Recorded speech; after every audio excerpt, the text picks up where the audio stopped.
Hello everyone, thanks for watching. It's another Beatles Finds video, and I want to start by showing you a couple of items that I picked up, which you can see in one of my other regular record store videos. A couple of advertisements, and here they are. Okay, this here is a framed display, store display I'm guessing, from 1992's Time Takes Time Ringo Starr album. And as you can see, it was put in a frame, so I'll be hanging this one. Also, I have this framed ad for George Harrison's Brainwashed album, which is really nice. It's a nice horizontal kind of banner. And this was also framed when I got it, so I'm going to be hanging this as well. Okay, those are really nice pieces. And now we're going to get ahead to some vinyl here. Got one 12-inch and a bunch of 7-inch records, and also a CD. And I'm going to start with the CD because the CD is the Beatles, and the other ones are kind of solo. So, starting with this, the Beatles Live at the BBC. This is a sampler that came out in 1994. And the only thing about this that I really got it for the most part, was the packaging. I like the way it opens up.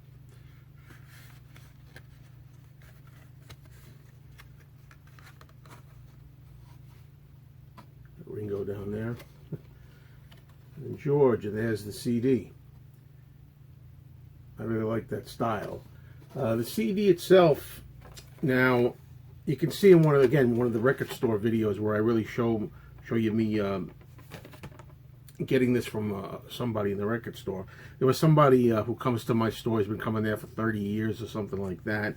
He knows the owner, and he's selling a lot of his collection, not just Beatles, but a lot of other stuff. And I got all of these items that I'm going to show pretty much from him.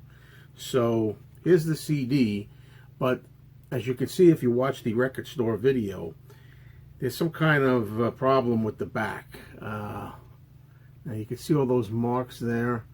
It looks to me like CD rot. I think there's rotting going on here. You can see around the edges all that kind of stuff. You know, I didn't know whether this was part of the design or more likely it's actual rot. And the playing surface is here in the inner circle. That's not really affected.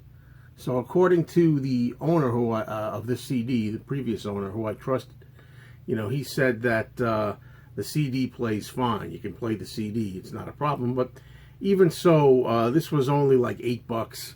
So for $8, I figured I'd pick it up, whether it plays well or not, whether it's going through rot or not, just because I really like the packaging. And that's really what I'm buying it for, I guess a collectible piece. I mean, I have this stuff that I can play other times, other ways, so that's not really an issue. Okay, this is from the same person, from his collection, and it's the Paul McCartney press to play. What do you call it? Special edition? I don't know. But this is very nice. First of all, look at that excellent photo that we have of Paul from 1986. And you know, it's funny to look at this picture now and think to myself, I remember when this was brand new, I really thought that, like, you know, Paul McCartney looked so old. You know, he was in his 40s, I think about 44 or so around this picture. His hair was starting to get a little gray. This is the first time, you could barely see it now, but he was getting a touch of gray, as the Grateful Dead would say, in his hair. And this is very nice the way it opens up too. It'd be better if I did this flat, I suppose. This is very delicate, and you don't want to risk ruining something just for the sake of making a video. But there's a little flap in there that opens up, and you can see.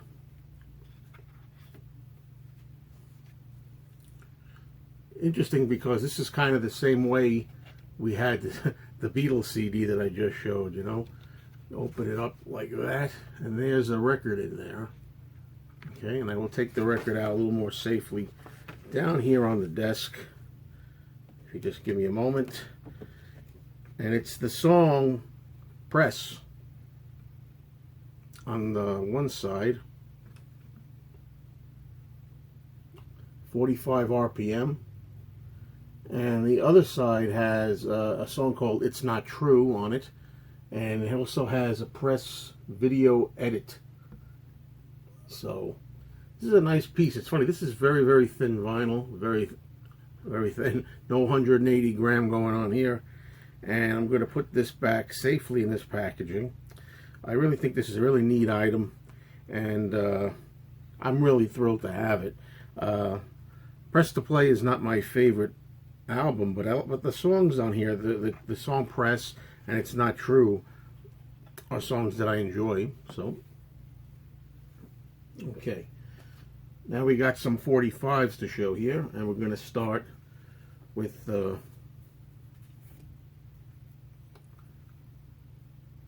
McCartney and Wings, Band on the Run in 1985. This is a German release. Picture sleeve.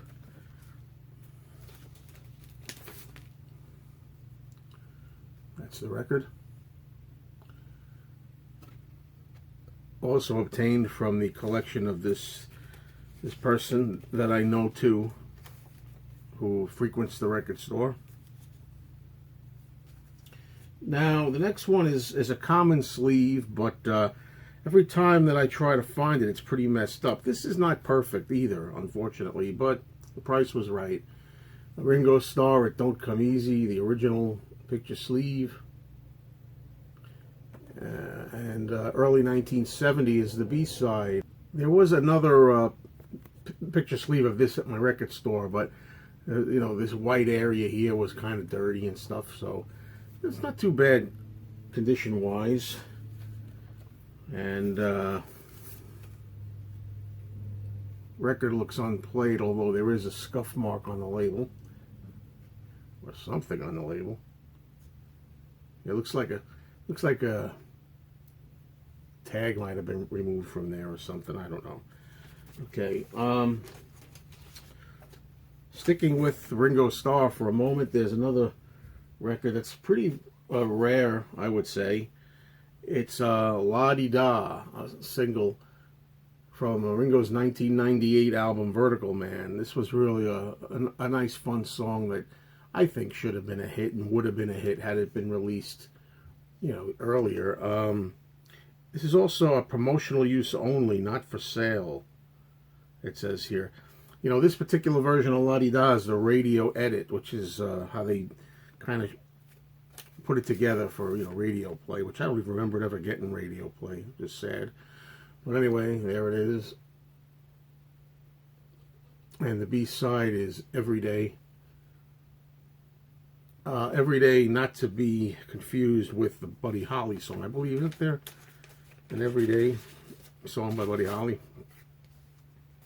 Okay, now we're going to follow up with George Harrison, and this gives me an opportunity to say, everybody, hey, you don't forget, please, I'm doing a George Harrison chat live stream. That's going to be Sunday evening Eastern Standard Time, 7 p.m. So you might want to try to be there for that. Okay, there it is. A great, great song, in my opinion, from George, Any Road, which was on his last album. It was posthumously released, Brainwashed. And the B-side is Marwa Blues. I always say that wrong. Marwa Blues. I said it right, I think. And I'll show you the record on this. It's a UK release on Parlophone. Came out in 2003, this particular release. And there it is.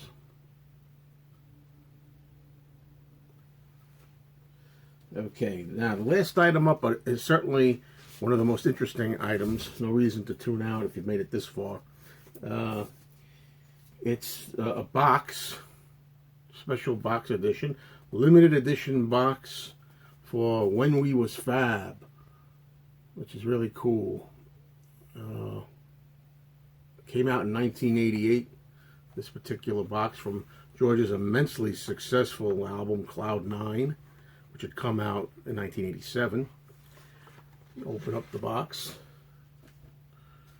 First thing we have in here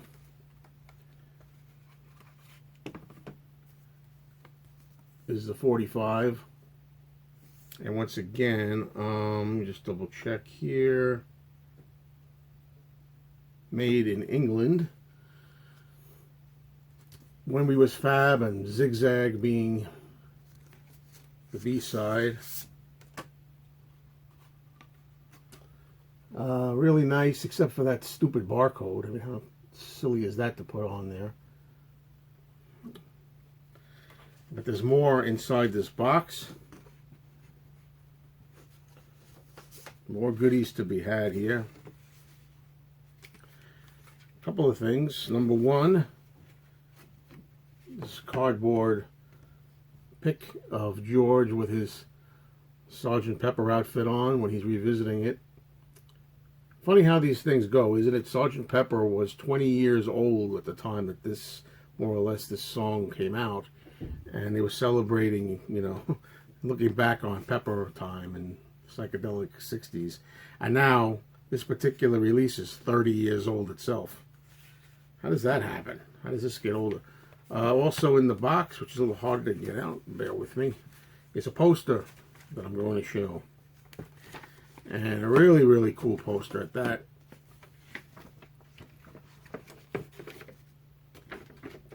When We Was Fab. Really nice.